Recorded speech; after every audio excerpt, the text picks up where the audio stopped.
Memphis Wrecking is an 85-year-old demolition recycling landfill company. We tear down buildings. We always say from a house to a high rise and everything in between, from implosions to conventional demolition, and all that material has to have a place to go to.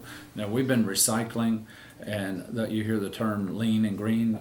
We basically go in and take the building apart, and the steel goes one way, the concrete goes one way, the bricks go one way, and people get confused what landfills are. This is called a C&D, or construction and demolition landfill. And now what that, in the simplest form, I always say, if you tear down a house, that's what goes there.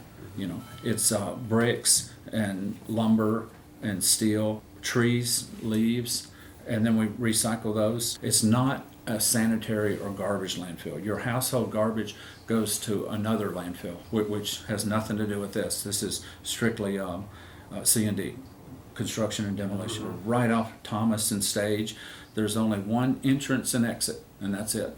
Come in on Thomas, come off on Stage.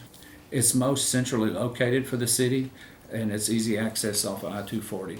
It saves them time and fuel and labor and wear and tear on their trucks. You can get in, and they're inspected as they come in. We have 3 sets of camera systems that are monitored from 3 different areas, as well as 2 different monitoring stations when they hit the landfill.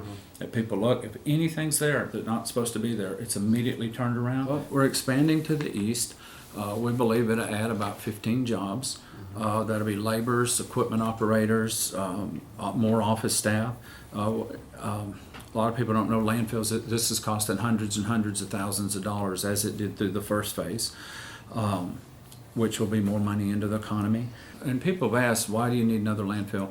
Well, it's supply and demand, but there's only, off the top of my head, 4 or 5 in town, and most are on the outskirts. And we are like one of the only, in the center of the city. It keeps the city's costs down. It keeps everybody's costs down. We're very, very sensitive to our neighbors. We don't want mud on the street.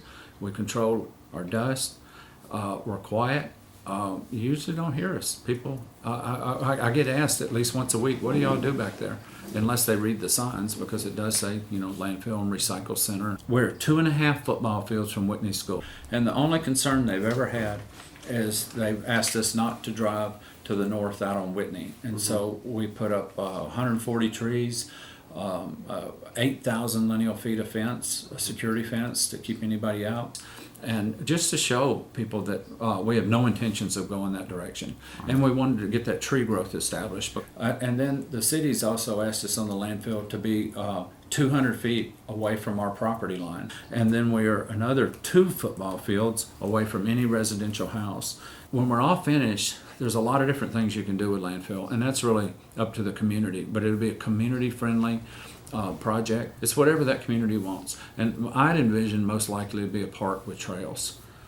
We have an old saying, if you can't do it right, go home.